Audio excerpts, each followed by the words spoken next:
Well, welcome back to Here in Hoptown. We're continuing our series, sitting down with city council members, our new city council members, getting to know them a little better as they begin to serve Hopkinsville, Kentucky. And today we're sitting down with Brittanie Bogard. She is council member or council lady for Ward 9. And she was sworn in December and began serving for city council and serving the city of Hopkinsville and her constituents. And so welcome, Brittanie. We're glad to have you here today. Thank you, Miss Amanda. I'm glad to be here. And we've been talking a little bit before we started this interview and hit record, but I asked you what inspired you to run for city council, and you had a fabulous answer. You were talking about involvement in the community, and you kind of had a scope of Hopkinsville already. So working at a micro level, I was able to volunteer in different areas such as Salvation Army, in different youth programs, and I was able to see that individuals in this community needed certain assistance and resources that they just weren't receiving those resources. Mm-hmm. And so I knew that getting at a macro level, I would be able to help push that to them. And so some people have this misconception that these resources aren't there, but in fact that they are. You know, sometimes you just need the right person to get those resources to them. And that's what I wanted to do. And I've been able to do that within the last 3 months. And I'm very thankful for the opportunity to be able to do that as well. So you were already involved in a lot of these pockets of the community. And then basically, like you said, you just decided you want to get in a position where you can move the needle. Yes, ma'am. Also, I attended Hopkinsville Community College, and I got an Associates of Art and Associates of Science there. And while I was there, Dr. Young nominated me to be a student regent. I won the election, and I was able to sit as a student regent for a representative for the state of Kentucky for all KCTCS colleges. Oh, wonderful. And so I was able to get a lot accomplished there as well. And I think that is what motivated me to be able to push forward and fight at a higher level as well, not just for post-secondary education, but just for individuals across the state of Kentucky individually. Well, you kind of already touched on this, but one of my next questions was,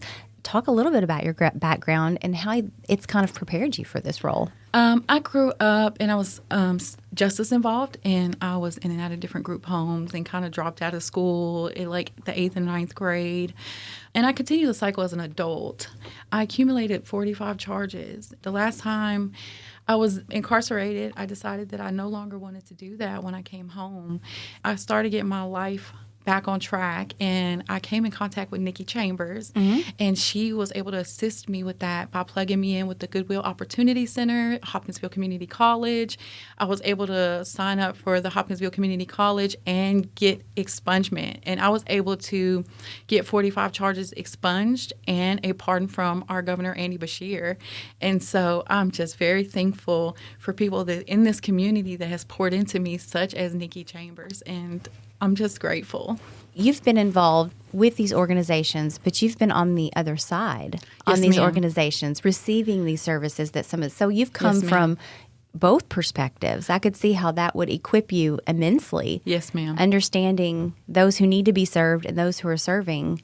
Yes, ma'am. And kind of bridging that gap and knowing what needs to be done. And now you've gotten into a place where you can push the needle and make some of those decisions. And I've also been able to assist over 300 individuals alongside Jeannie Bowling with getting expungements and pardons right here in this community.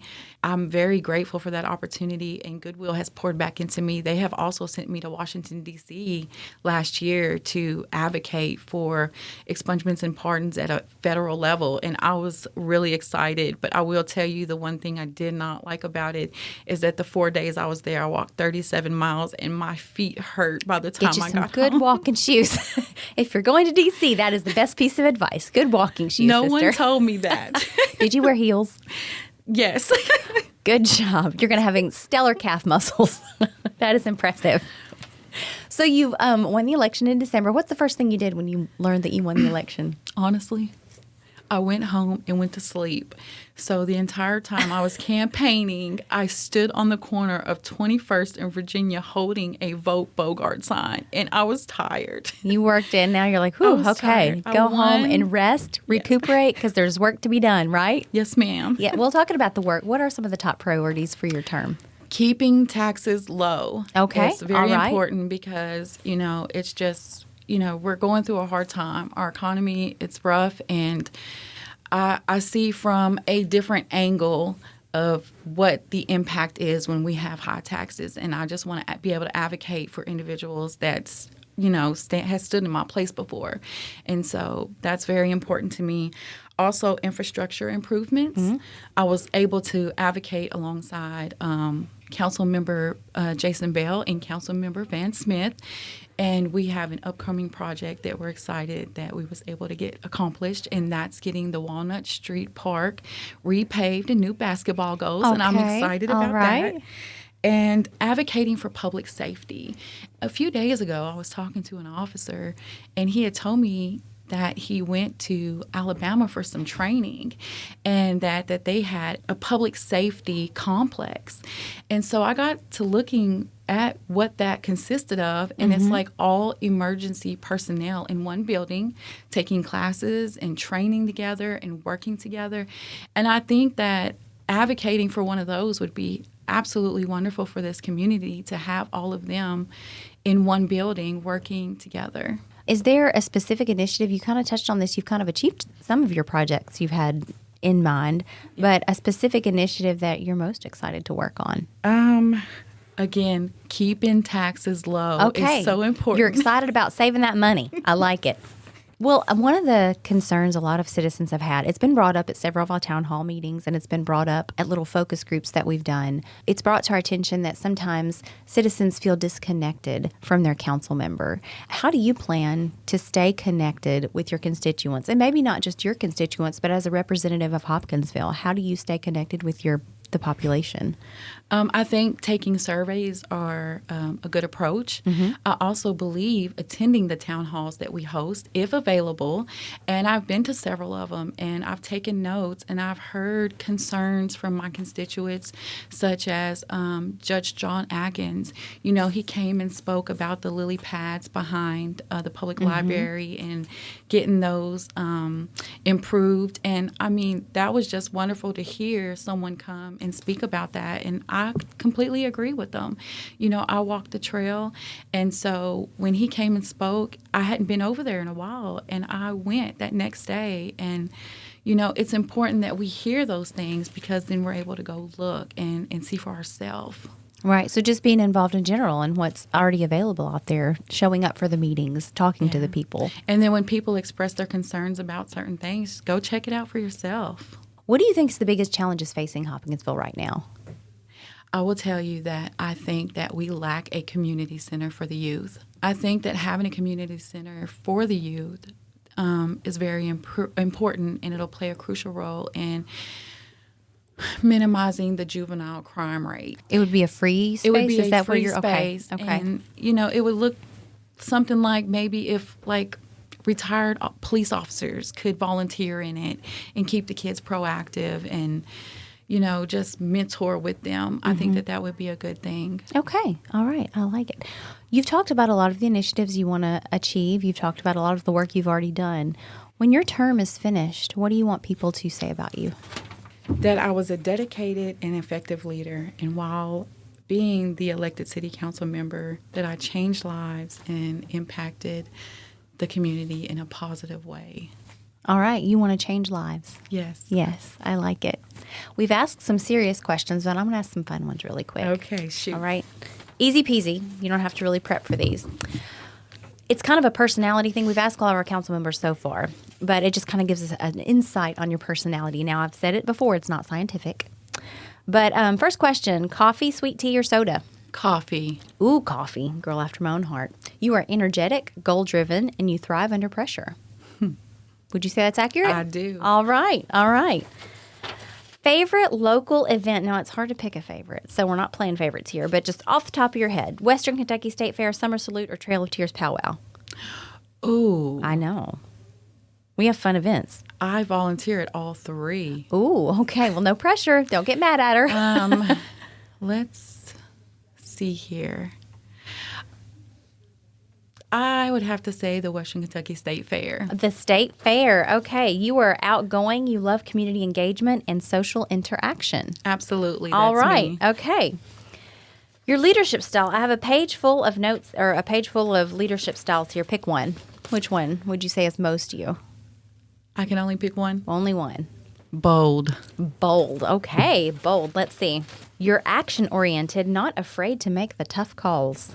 Yes? Yes, ma'am. Okay. Are you an early bird or a night owl? I wake up at 3 a.m. every morning. Oh, my gosh. I don't know if that's just delayed night owl or a super early bird. Which would you say that is? I'd say half and half. Oh, my word. Okay. Well, if you were an early bird, let's say you're disciplined, structured, goal-oriented, likely to favor morning community engagements. But on the night owl side, your other side is creative, adaptable, reflective, and may thrive in solving late-night city challenges. Are you up at 3 a.m. trying to solve the problems of Hopkinsville? And doing my homework because I graduate from Murray State May 2025 with my Bachelor's of Social Work. Okay, so you are just one busy lady. You have a lot of irons in the fire here. All right, another fun one here I want to know. I like to eat, one of my favorite pastimes. What are your favorite top places to eat maybe in Hopkinsville? Horseshoe, Peggy Ray's Soda Shop, and the Krusty Pig. Peggy Ray's, the owner will come out and just, mingle with you while you're there eating and check on you. And nice. I really appreciate that. Yes. And the first time I went over to the Krusty Pig, they did the same way. I mean, my daughter, she's 9 years old and left our waiter a $20 tip. Oh, my goodness. She was super impressed. I can't remember his name, but she had asked for chicken Alfredo. Mm-hmm. And he said, we don't have that here. And she just made this very sad face. And he said, just hold on. And he walked to the back and he came back with chicken Alfredo for her. Oh, my goodness. Now, I'm not sure where he got the noodles, but she was so happy. And I was very thankful that they did that for her. I know a lot of people like to offer advice or give you some feedback. What is the best piece of advice that you've gotten since being on City Council? Nikki Chambers told me this morning. Oh, okay. Stay true to your goal, mission, and ethics. Be careful of sharing information that isn't public with anyone, even colleagues. Oh. That's very important because when you are a city council member, you are in the public's eye, and they criticize everything that you do or that you think about. You're under a microscope. Yes, absolutely. And it's important to know that you got to take care of your mental health while you are in an elected seat. That's amazing advice. Is there anything else? We've covered a lot today that you want to share or leave with our listeners before we sign off? Just that I'm very thankful for the opportunity to be the city council member for Ward 9, and I hope to make really great changes for the city while I'm sitting in this seat. Well, I'm really pleased. It's been really great to sit down with you today and just get to know you. I'm pleased with this interview. I think you've provided a lot of insight. I think you got a lot of good things going for your ward, for Hopkinsville, for you personally. You have a lot of great things going on. So thank you for sitting down with us. And those of you out there listening, thank you for tuning in. Continue to tune in to here in Hoptown. We're going to be getting to know more of our I want to say ward members, that's not accurate. More of our city council members who are representing the wards across Hopkinsville. We're here to represent you. So listen in to hear about all things Hopkinsville, Kentucky.